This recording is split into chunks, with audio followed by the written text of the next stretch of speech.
Hello बच्चों, आज हम लोग शुरू करते हैं अर्थ मैग्नेटिज्म। ये मैग्नेटिज्म एंड मैटर का ही पार्ट है जो आप लोगों ने पढ़ लिया। इससे पहले बार मैग्नेट आपने पढ़ा है, अब अर्थ मैग्नेटिज्म पढ़ते हैं।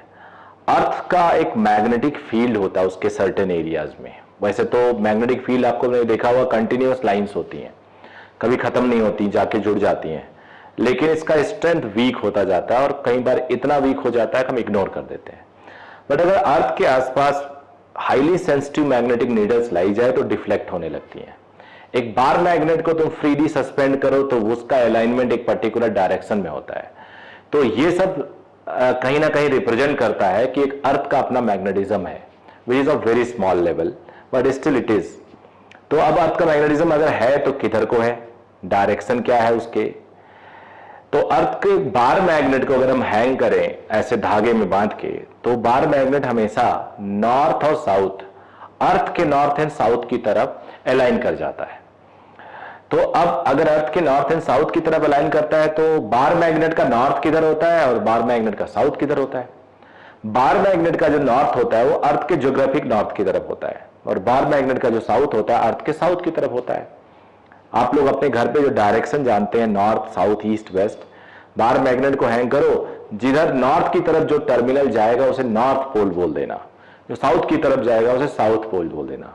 तो अब एक क्वेश्चन पढ़ाते पढ़ाते आपके दिमाग में आया होगा कि नॉर्थ पोल तो साउथ की तरफ अट्रैक्ट होता है, साउथ पोल तो नॉर्थ की तरफ अट्रैक्ट होता है, लेकिन ये नॉर्थ पोल बार मैग्नेट का अर्थ के नॉर्थ की तरफ जा रहा है। यानी ये सही है कि नॉर्थ साउथ की तरफ अट्रैक्ट होता है, बार मैग्नेट का एक नॉर्थ है वो जो नॉर्थ की तरफ जा रहा है, ये भी सही है, लेकिन जो बार मैग्नेट का नॉर्थ है वो अर्थ के नॉर्थ की तरफ से जा रहा है, तरफ तो जा रहा है, लेकिन अर्थ का जो मैग्नेटिज्म है वो उधर उसका साउथ होता है। फिर से, अर्थ का जो नॉर्थ है उधर अर्थ के मैग्नेटिज्म का साउथ होता है। एक तरह से साउथ एंड नॉर्थ एक रिप्रेजेंटेशन है।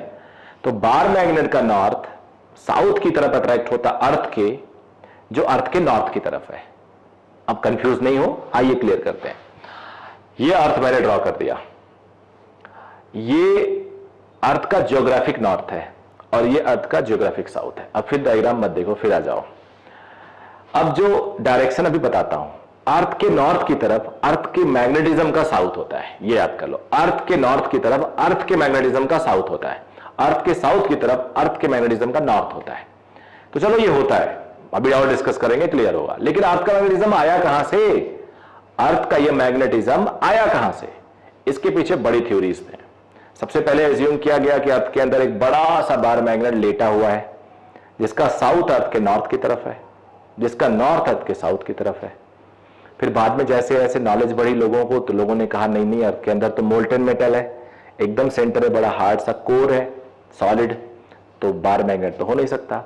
फिर एक बड़ा सर्वमान्य, ऑल एक्सेप्टेड कह सकते हो आप, हाईली एक्सेप्टेड एक थ्योरी आई, जिसे बोला गया अर्थ अपनी एक्सिस पे वेस्ट टू ईस्ट घूमता रहता है।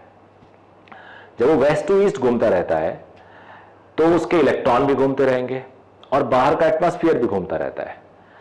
तो इलेक्ट्रॉन घूम रहे हैं तो वेस्ट टू ईस्ट, तो करंट बनेगा ईस्ट टू वेस्ट। अब तुम ग्लोब के ईस्ट टू वेस्ट करंट बनाओ और अपना थंब रखो करंट की डायरेक्शन में, हाथ ले जाओ सेंटर पे और कर्लिंग करो, जैसे हमने बताया था इसे प्रीवियस चैप्टर में, मैग्नेटिक इफेक्ट ऑफ करंट।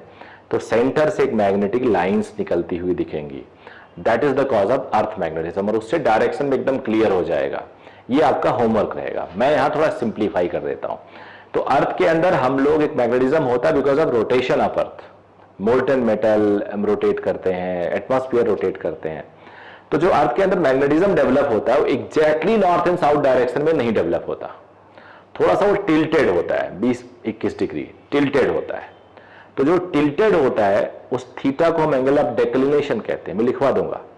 और वहां पे हम एज्यूम कर सकते हैं, सिर्फ एज्यूम सही नहीं है ये, कि एक बार मैग्नेट लेटा हुआ है जो अर्थ के मैग्नेटिज्म को रिप्रेजेंट करेगा। क्योंकि जैसे ही हम बार मैग्नेट बोलते हैं तो माइंड में पिक्चर क्लियर हो जाता है और अंडरस्टैंडिंग बेटर हो जाती है। तो देखो कैसे, ये मान लिया मैंने अर्थ के अंदर एक बार मैग्नेट लेटा हुआ है, and earth का magnetism is all because of this bar magnet, which is hypothetical assumption। उसका साउथ अर्थ के नॉर्थ की तरफ है, we call it magnetic south, magnetic south है ये। और ये मैग्नेटिक नॉर्थ है। जिधर अर्थ का ज्योग्राफिक नॉर्थ है उधर मैग्नेटिक साउथ है, जिधर ज्योग्राफिक साउथ है उधर मैग्नेटिक नॉर्थ है। नॉर्थ से लाइंस निकलेंगी और साउथ की तरफ जाएंगी। थोड़ा टिल्टेड है। अगर वो टिल्ट इग्नोर कर दें तो ये जो इसे हम पोल कह सकते हैं, पोल ये होता है, पी लिखा है मैंने, तो पोल पे लाइंस जो आएंगी वो परपेंडिकुलर आएंगी, इन होंगी, नॉर्थ पे इन हो रही है क्योंकि अंदर साउथ छुपा हुआ है। और जब वो इक्वेटर पे जाएंगी तो अर्थ के ऑलमोस्ट पैरेलल हो जाएंगे। देखो यहां पैरेलल है लेकिन हम इसको भी मान सकते हैं बिकॉज थीटा इज लेस। तो इक्वेटर पे लाइंस पैरेलल हो जाती है, नॉर्थ पे वो 90 डिग्री पे हो जाती हैं। थीटा एंगल ऑफ डिक्लिनेशन,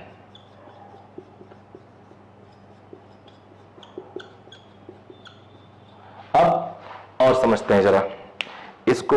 दो तीन डेफिनेशन है। एक डेफिनेशन है मेरिडियन, मेरिडियन एक होता है geographic meridian,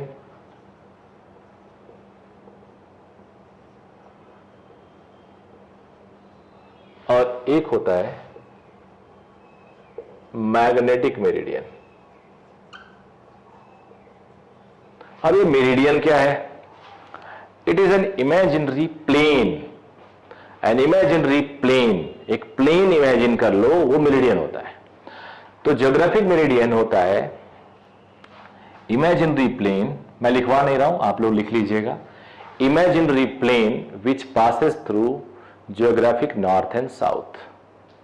imaginary plane which passes through, चलो लिख देता हूं, imaginary plane passes through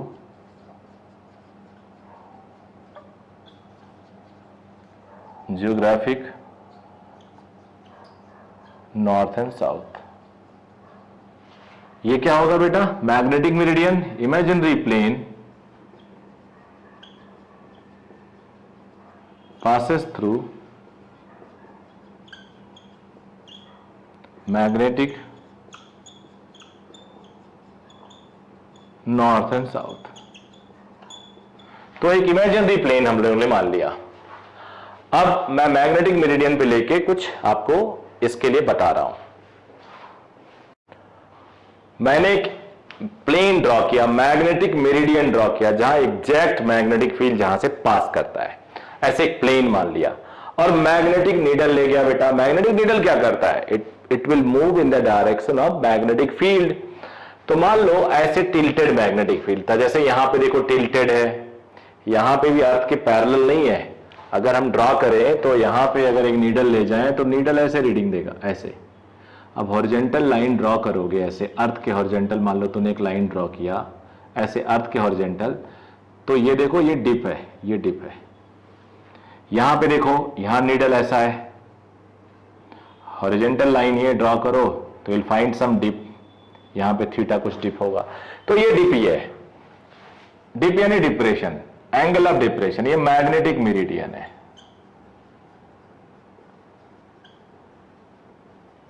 delta is angle of dip, angle of dip या डिप्रेशन, कितना डिग्री डिप्रेस हुआ। उसके बाद इस बी को रिजॉल्व कर लेते हैं। एक कंपोनेंट इसका आएगा हॉरिजॉन्टल, एक आएगा वर्टिकल।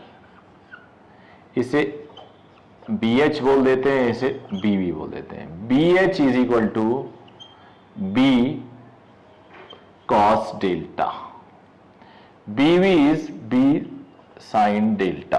कंपोनेंट लिया हमने, BH is equal to B cos delta, BV is B sin delta. अब डिवाइड कर देते हैं 2/1, 2/1 करोगे तो BV अपॉन BH उधर हो जाएगा tan delta, B cancel, sine upon cos tan, squaring and adding, BH square plus PV square, B square cos square theta, B square sine square theta, B square common ले लो तो B square is BH square, BV square, B is under root BH square और BV square. तो ये आया 2 box. ठीक है बेटा, तो हमने देखा एंगल ऑफ डिप, और एंगल ऑफ डिप के बाद हमने इसको रिजॉल्व कर लिया, बी कॉस डेल्टा और इधर B sine delta, sine delta है सॉरी थीटा, ऐसे कुछ कुछ मिस्टेक्स हो जाते हैं कई कई बार, उसे आप लोग देख लिया करना। अब मैं उन दोनों को लेके चल रहा हूं पोल्स पे और इक्वेटर पे, थोड़ा मुझे स्पेस चाहिए तो मैं इतना पार्ट यूज कर लूंगा। एट इक्वेटर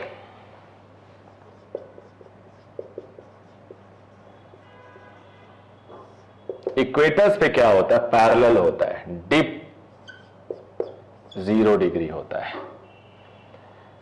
तो B H is equal to B cos 0 which is B, B V is B sine 0 that is 0। At poles यहां पे वर्टिकल हो जाता है नीडल, लाइंस परपेंडिकुलर इन करती हैं, तो बी एच इज 0, कॉस 0 0 होता है, बी एच में कॉस है, बी वी में बी हो गया। ओके बेटा, तो आपने ये देख लिया इसका बेसिक सा। अब हम लोग 2 मेरिडियन लेके, एक मैग्नेटिक मेरिडियन, एक कोई और मेरिडियन, मान लो अर्थ का मेरिडियन जिसके बीच में थीटा डिग्री, यानी 2 प्लेन लेंगे और रियल में angle of dip which is tan delta BV upon B H, और एपरेंट एंगल ऑफ डिप, यानी देखो मैग्नेटिक फील्ड मेरिडियन पे होगा तो रियल डिप देगा, किसी और मेरिडियन पे ले जाओ तो रेस्ट्रिक्टेड होगा। तो दोनों में रिलेशन देखते हैं। जैसा कि मैंने आप लोग को बताया कि अगर एक मैग्नेटिक नीडल लेके जाए, जैसे आप लोग घरों में कंपास लेते हो, वो ऐसे रेस्ट्रिक्टेड होता है। मान लो इसी के ऊपर कंपास को फिट किया, it can move like this, it can't move like this. मान लो इस प्लेस पे ऐसा डिप है, ऐसा डिप है, तो needle has to move like this, needle को इंक्लाइन होना होगा। लेकिन अगर इस नीडल को मैं फिक्स कर दूं ऐसे, तो अब ये ऐसे इंक्लाइन तो हो नहीं सकता, तो उस time real declination, real situation नहीं मिलेगी। ऐसे ही फ्री नीडल तभी मूव करेगा ऐसा जब उस प्लेन पे लेके जाए। मान लो रेस्ट्रिक्ट कर दिया तो उस प्लेन पे लेके जाओ तब तो रियल देगा, बाकी प्लेन पे रियल नहीं देगा, एपरेंट देगा। तो बाकी प्लेन पे जो एपरेंट डिप आएगा उसका रियल डिप के साथ क्या रिलेशन है, ये हम फाइंड आउट करेंगे। Means what we are going to get apparent angle of dip in terms of real dip and angle of declination. तो मैंने 2 प्लेन लिया है, 2 प्लेन ऐसा ही होता है जैसे कि मान लो ये बुक है ऐसे, एक प्लेन ये है और दूसरी प्लेन थीटा डिग्री बना रही है। अब इनको दिखाने के लिए थोड़ा मुझे टिल्ट करना पड़ता है, अदरवाइज मैं कैसे दिखा पाऊंगा। पहला वाला मैग्नेटिक मेरिडियन है जो रियल डिप है, दूसरा वाला ये जो है वो अर्थ का ज्योग्राफिक मेरिडियन या कोई अदर मेरिडियन मान लेते हैं। Theta is angle of declination.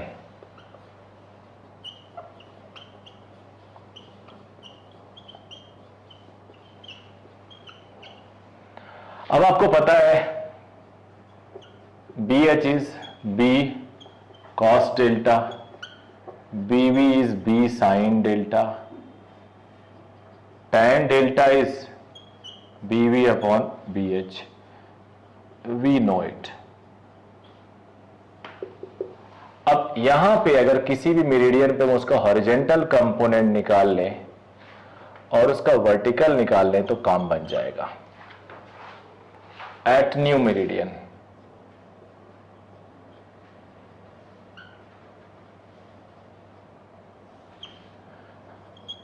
BV dash is BV,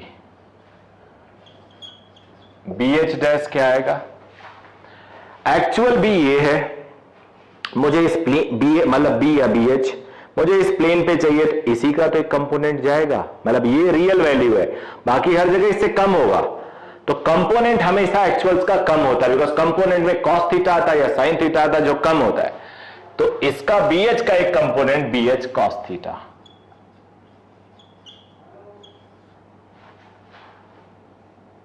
अब पता है तुम्हें, लेट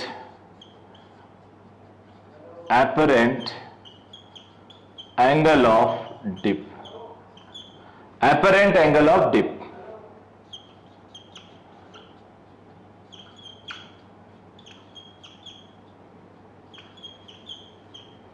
आई एम सॉरी, ये BV है। BV अपॉन BH क्या हो गया? tan delta.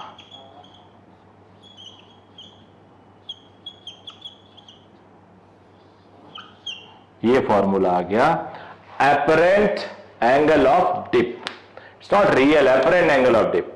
तो relation between real dip and apparent dip and angle of declination ये है। किसी भी मैग्नेटिज्म को डिफाइन करने के लिए आपको एंगल ऑफ डिप चाहिए, हॉरिजॉन्टल कंपोनेंट ऑफ मैग्नेटिज्म चाहिए और एंगल ऑफ डिक्लिनेशन चाहिए। यानी अगर तीन चीजें हो, BH हो आपके पास, डेल्टा हो आपके पास, थीटा हो, तो मैग्नेटिक फील्ड को आप कहीं भी डिफाइन कर सकते हो। अब एक प्रूफ बताने वाला हूं जो एज इट इज कुछ साल पहले नीट में आया था, जो रेगुलर क्लासरूम का हिस्सा होता है, और वो इनफैक्ट मैं नहीं, मैक्सिमम टीचर अपनी क्लास में पढ़ाते हैं। तो मेरे पास दो मेरिडियन ले रहा हूं मैं, एक केस है और इंटरेस्टिंग केस है, आप लोग फॉलो करना है इसको।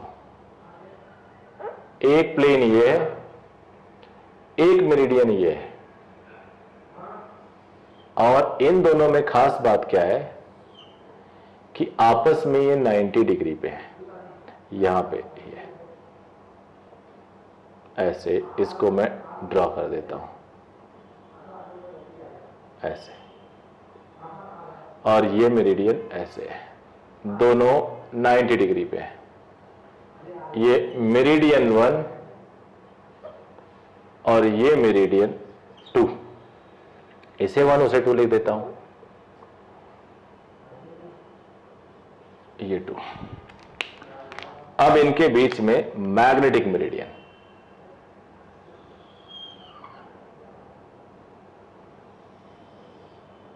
ये मैग्नेटिक मेरिडियन,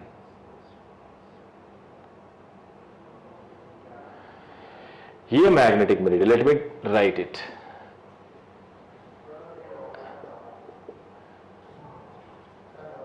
मैग्नेटिक मेरिडियन ये गिवन है। मैग्नेटिक मेरिडियन बीच में, अगल बगल दो मेरिडियन जो आपस में 90 डिग्री पे हैं। तो let this angle be θ1 and this be θ2.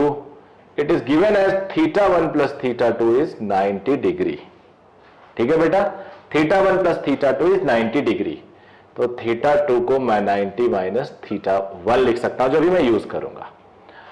अब आपको पता हॉरिजॉन्टल यहां होता है, सबको दिखाने की जरूरत तो है नहीं, वहां पे है, चलो फिर भी ड्रॉ कर देता हूं। ये actual BH,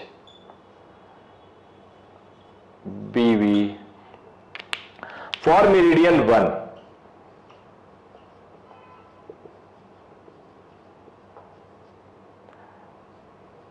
tan delta 1 is tan delta upon cos θ1। यहां से cos θ1 is tan delta upon tan delta 1। Equation 1 लिख दिया मैंने। ओके बेटा, इक्वेशन 1 लिख दिया। मेरिडियन 2 मैंने क्लीन कर दिया। कोई भी चीज अगर आपको छूट जाए तो वीडियो में बैठ जाके पॉज करके नोट कर सकते हो। फॉर मेरिडियन 2,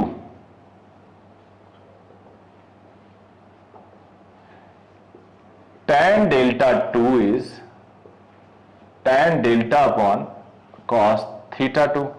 यहां से cos θ2 हो जाएगा tan delta upon tan delta 2। cos θ2 को cos 90 माइनस θ1 लिख सकते हैं हम लोग। वहां से 90 माइनस थीटा होता है sin थीटा।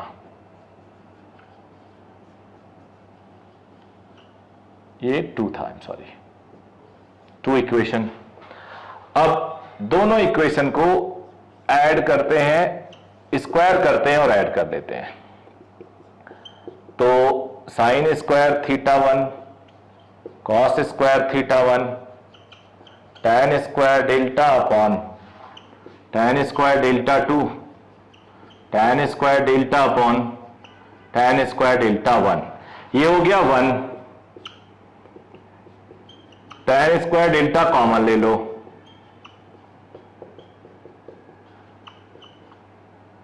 ये हो गया, इसको इधर ले आओ तो ये फॉर्मूला बन जाता है।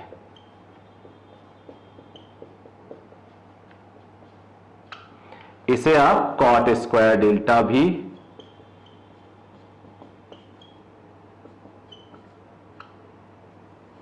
ये लिख सकते हो। अब इसमें ये रिलेशन भी बहुत इंपॉर्टेंट है, यही एग्जैक्टली पूछा गया था नीट के एग्जाम में। कॉट वाला टर्म है किसका? ये दो मेरिडियन जो आपस में 90 डिग्री है, वहां angle of dip delta 1 delta 2 और रियल मेरिडियन जिसपे एंगल ऑफ डिप डेल्टा है, उनके बीच का एक रिलेशन एस्टेब्लिश कर रहा है। तो अब हमने अर्थ मैग्नेटिज्म का बेसिक चीज पढ़ लिया। अब इसके एप्लीकेशन पार्ट हम लोग पढ़ते हैं। अभी हमने इंट्रोडक्शन पार्ट पढ़ा, अब हम लोग इसका एप्लीकेशन पार्ट पढ़ेंगे। अब हम लोग एक हेडिंग पढ़ते हैं, टेंजेंट लॉ। आपको पता है अगर एक बार मैग्नेट को हम लोग हैंग कर दें तो हमेशा अर्थ के ज्योग्राफिक नॉर्थ एंड साउथ की तरफ होता है। ऐसे मान लो ये प्लस एम है और ये हॉरिजॉन्टल कंपोनेंट अर्थ है, तो एम बी एच इधर, ये माइनस एम बी एच इधर। अब अगर कोई इसके ऑपोजिट कोई फील्ड लगाए तो यहां पे उधर की तरफ एम बी आएगा, माइनस वाले पे इधर की तरफ एम बी आएगा, तो ये टिल्ट हो जाएगा। बेसिकली इसी को दिखाया गया है टेंजेंट लॉ में, इसी को दिखाया गया है टेंजेंट लॉ में। ध्यान से देखना, बहुत इजी है। ये अर्थ का हॉरिजॉन्टल कंपोनेंट है। तुम सोच रहे होगे सर तो वर्टिकल ड्रॉ कर रहे हैं। आप टेबल पे रख के अपना रजिस्टर ड्रॉ करिए तो ऐसे ही आएगा, इसी को हॉरिजॉन्टल लिखते हैं। अब मान लो बार मैग्नेट मैंने रखा था तो बार मैग्नेट इधर ही अलाइन कर गया है,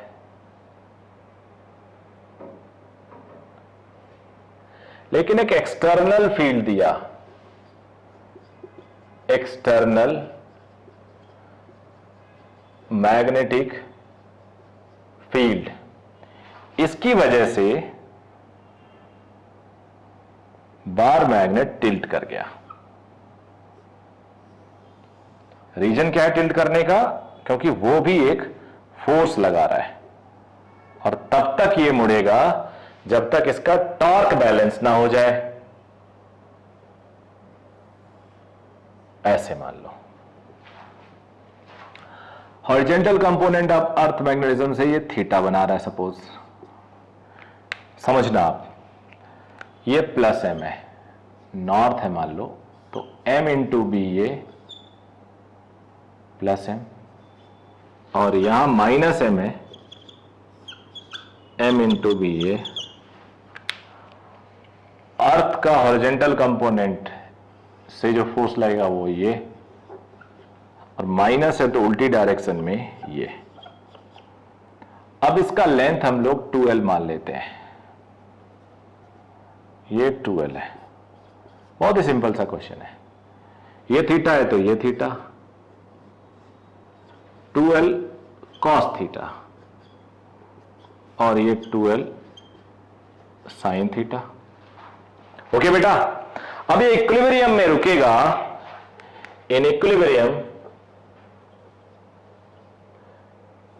torque because of B is balanced by torque because of BH. Net torque 0. अब देखो MB, मेरा हाथ है ये बार मैग्नेट, इस फिंगर को आगे कोई ले जाए, इसको पीछे तो ऐसे आएगा, क्लॉकवाइज टॉर्क देगा, और MBH एंटी क्लॉकवाइज देगा, दोनों बैलेंस हो गए। टॉर्क होता है force into perpendicular distance. MB के बीच का perpendicular distance 2l cos theta.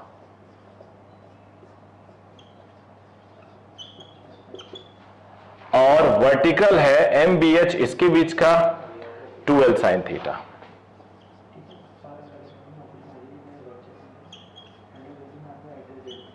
ये 2l गया, स्मॉल m गया, B आया BH tan थीटा। इसी को बेटा हम लोग टेंजेंट लॉ कहते हैं, इसी को हम लोग टेंजेंट लॉ कहते हैं।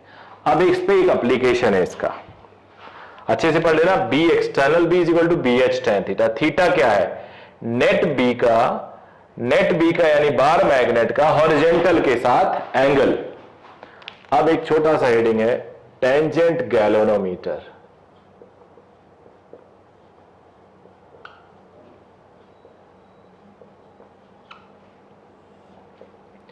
ये ऐसे सर्कुलर ले लेते हैं जिसमें करंट कैरिंग वायर होता है, ऐसे इसके अंदर हम करंट कैरिंग वायर दे देते हैं, इस पे इसको हम एक अरेंजमेंट देते हैं,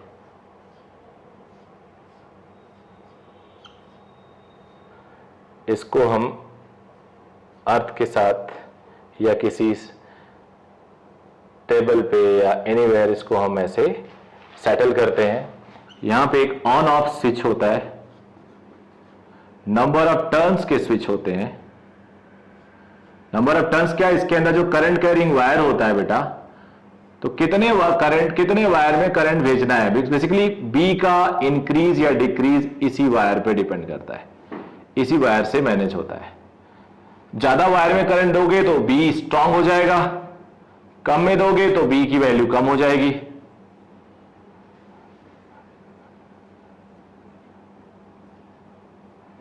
दस टर्न, 20, 50, 100 या अकॉर्डिंग टू द ऑपरेटर्स। यहां पे एक गेज होता है जिसपे हम बार मैग्नेट रखते हैं, नीडल रखते हैं और रीडिंग लेते हैं जो थीटा बताता है। ये करंट कैरिंग वायर,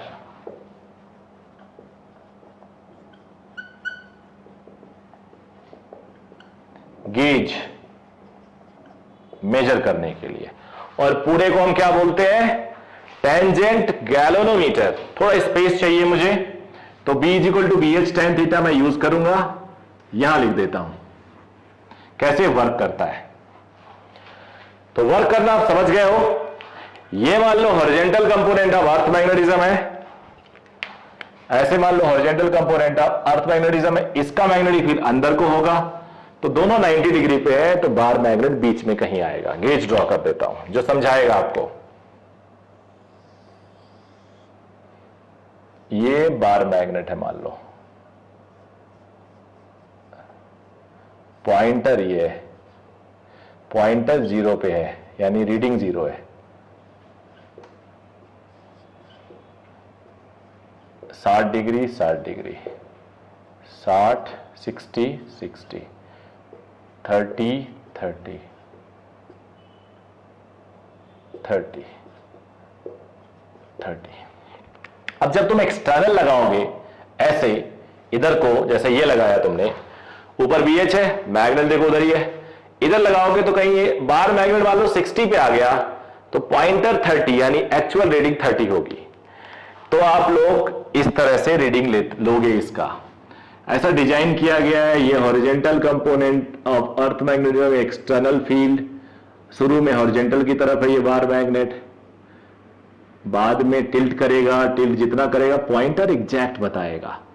तो since B is equal to BH tan theta और B सर्कुलर वायर की वजह से mu naught NI upon 2R।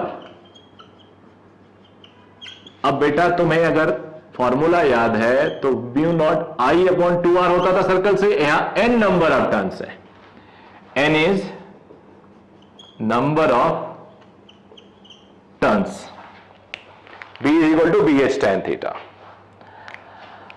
अब यहां से I देख लो,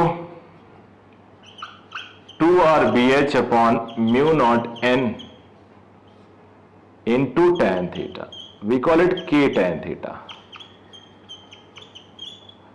ये करंट है, वैसे करंट मेजर नहीं करता बट यहां पे आप मेजर करा सकते, मॉडिफाइड ऑफ गैल्वेनोमीटर है। तो I is equal to K tan theta. अब इसकी इफिशियंसी मैक्सिमम होती है delta I upon I, DI करो सेक स्क्वायर थीटा आएगा, K sec square theta D theta, solve करो वो तब आता है व्हेन थीटा 45 डिग्री होता है। कोई जरूरत नहीं है, करके देख लेना। DI करना तो K sec square theta D theta, DI by D theta लिखोगे, K सेक स्क्वायर थीटा आएगा, D थीटा उधर भेजो, DI K sec square theta D theta upon I कर देना, तो नीचे साइन थीटा कॉस थीटा हो जाएगा। साइन थीटा कॉस थीटा को 2 मल्टीप्लाई करो, 2 नीचे तो नीचे साइन 2 थीटा, तो नीचे मैक्सिमम होगा तो इफिशियंसी एरर मिनिमम होगा, error minimum, I am sorry, error.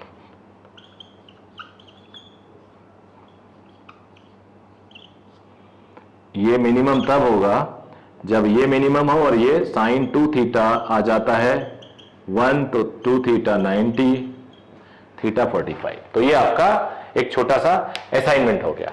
Tangent galvanometer tangent law से आता है, I इज इक्वल टू के टेन थीटा, के में क्या क्या है 2r BH upon mu not n है। अब कुछ और हम लोग पढ़ेंगे। अब बच्चे एक और ऑपरेटर्स है, वाइब्रेशन मैग्नेटोमीटर। अभी हमने टेंजेंट गैल्वेनोमीटर पढ़ा, वाइब्रेशन मैग्नेटोमीटर पढ़ते हैं। एक बॉक्स होता है ग्लास का, विंडो होती है देखने के लिए। बॉक्स ऐसा इसलिए बनाते हैं कि इसमें कुछ एयर फ्रिक्शन या हवा का प्रेशर ना आए। अर्थ हॉरिजॉन्टल कंपोनेंट की वजह से बार मैग्नेट उसकी तरफ अलाइन हो जाएगा। स्लाइड डिस्टर्ब करो तो ये ऑसिलेट करेगा SHM में।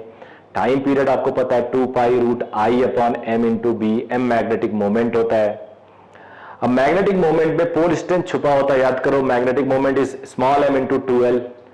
तो ये वाइब्रेशन मैग्नेटोमीटर पोल स्ट्रेंथ को कंपेयर करेगा दो मैग्नेट्स के, या उनके मैग्नेटिक मोमेंट को कंपेयर करेगा दो मैग्नेट्स के। अब कैसे, आपको पता है, अगर नॉर्मल सिचुएशन ड्रॉ कर देता हूं, अगर ऐसे बार मैग्नेट है तो टाइम पीरियड 2 पाई आई अपॉन एम बी होगा। बी में अर्थ मैग्नेटिज्म ले रहा हूं तो BH लिखूंगा। अब इसके बाद आगे बढ़ते हैं। मान लो पहला केस लिया, दो मैग्नेट लेंगे ना, केस वन, सम मेथड।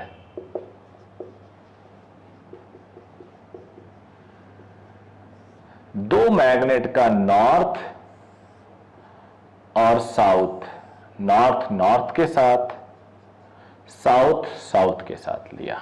ऐसे डिफरेंट डिफरेंट शेप हो सकते हैं। तो दोनों का मैग्नेटिक मोमेंट एक ही तरफ होगा, टाइम पीरियड होगा, let it be T1, 2 pi. Magnetic moment scalar होता है, ऐड हो जाएगा। मैग्नेटिक मोमेंट वेक्टर होता है, जब सेम डायरेक्शन में होगा तभी ऐड होगा। ये आ गया बेटा। केस 2 लेते हैं, डिफरेंस।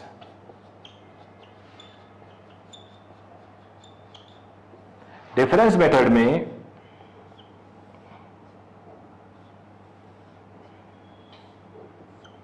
ये होगा, एक साउथ इधर लिया नॉर्थ, एक का नॉर्थ साउथ, M1 M2 इधर मान लो। तो इसका टाइम पीरियड क्या चेंज आ जाएगा, मोमेंट ऑफ इनर्शिया में तो कोई चेंज नहीं, स्केलर है, उसको डायरेक्शन से क्या लेना देना, मैग्नेटिक मोमेंट में चेंज आ जाएगा। बस अब इसी को हमें सॉल्व करना, दोनों हम कैलकुलेट कर लेंगे, ये स्टॉपवॉच से या कोई अरेंजमेंट होगा। अब दोनों को सॉल्व कैसे करें, तो ऐसा करते हैं, स्क्वायर करते हैं और ऐड कर देते हैं। बड़ा T2 दिख रहा है, नीचे छोटा है इसका, तो T2 square upon T1 square करता हूं। ध्यान देना बेटे, स्क्वायर करोगे, थोड़ा सा कुछ मेंटल मैथमेटिक्स यूज कर लें। अब हम लोग 12th वाले चैप्टर्स पढ़ रहे हैं। ऊपर देखो ये सेम है, स्क्वायर करोगे तो रूट हट जाएगा। ये नीचे वाला, ये नीचे है, T2 में ये नीचे है, T1 में भी नीचे है। तो अगर स्क्वायर करोगे तो M1 प्लस M2 ऊपर आ जाएगा, M1 माइनस M2 आ जाएगा। अब हमें कंपोनेंडो एंड डिविडेंडो लगाना है, CND। You know componendo dividendo. CND क्या कहता है, like if A upon B is C upon D, then A plus B upon A minus B is C plus D upon C minus D। अगर आपको componendo dividendo नहीं आता है तो ये कॉन्सेप्ट अप्लीकेबल है, वही मैं करने जा रहा हूं। तो T2 square plus T1 square upon T2 square minus T1 square add कर लेते हैं।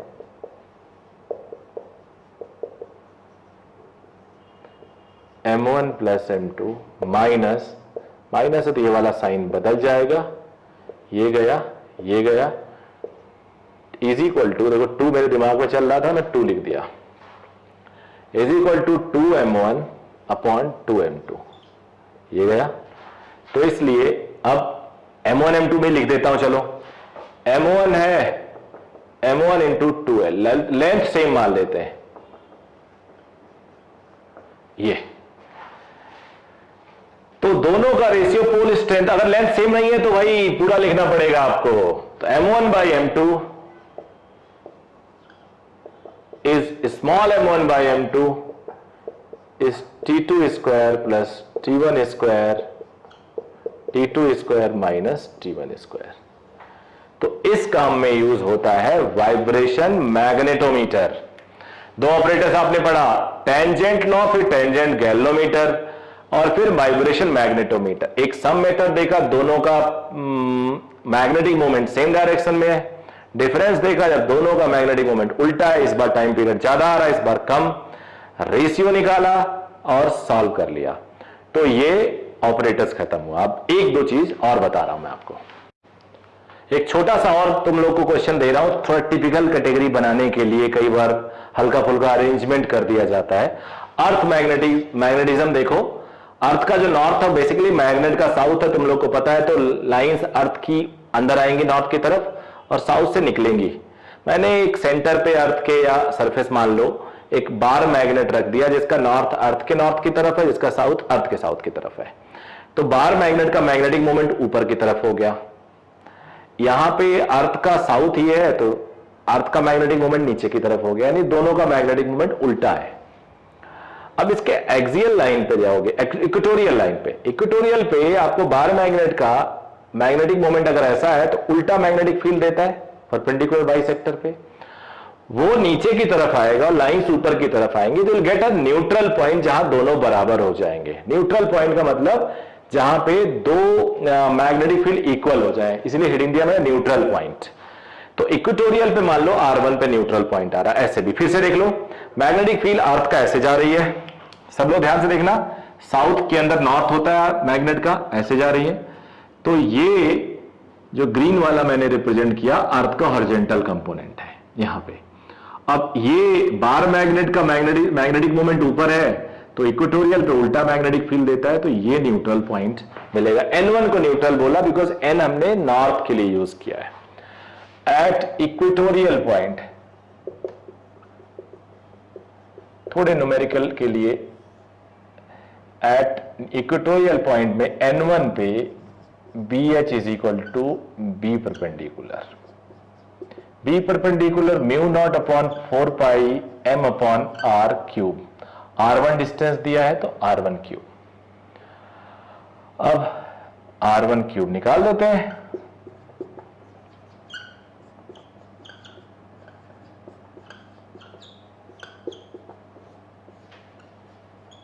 बस छोटी सी बात थी, समझाना था आपको। और एट एक्सियल, एक्सियल पे इसका वर्टिकल कंपोनेंट, यहां पे आपको पता है मैग्नेटिक लाइंस आके वर्टिकल हो जाती हैं, ऐसे लाइंस आ रही हैं नॉर्थ की तरफ आ रही है बेसिक, क्योंकि उसके अंदर साउथ है मैग्नेट का।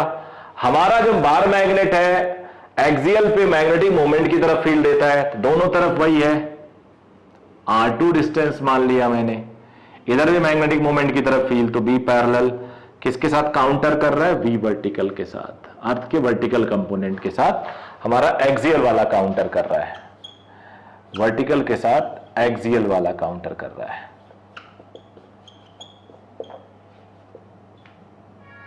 फॉर्मूला पता है आपको, 2 हो जाता है तो R डायरेक्ट लिख देता हूं, 4 है ये, 2m upon B vertical to the power 1/3। तो इस तरह से छोटी छोटी चीजें और भी आपको पूछी जा सकती हैं। पहले इंजीनियरिंग में पूछा जाता था, अब नहीं आता, मेंस में है सिलेबस में, बट एडवांस में तो बिल्कुल भी नहीं है।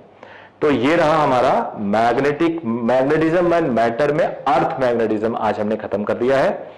इसके बाद हम लोग अगले वीडियो में देखेंगे magnetic properties of material, para, ferro, dia और हिस्टेरेसिस लूप, इन सारी चीजों को, छोटा सा वीडियो होगा वो अगले वीडियो में देखेंगे। Thank you very much.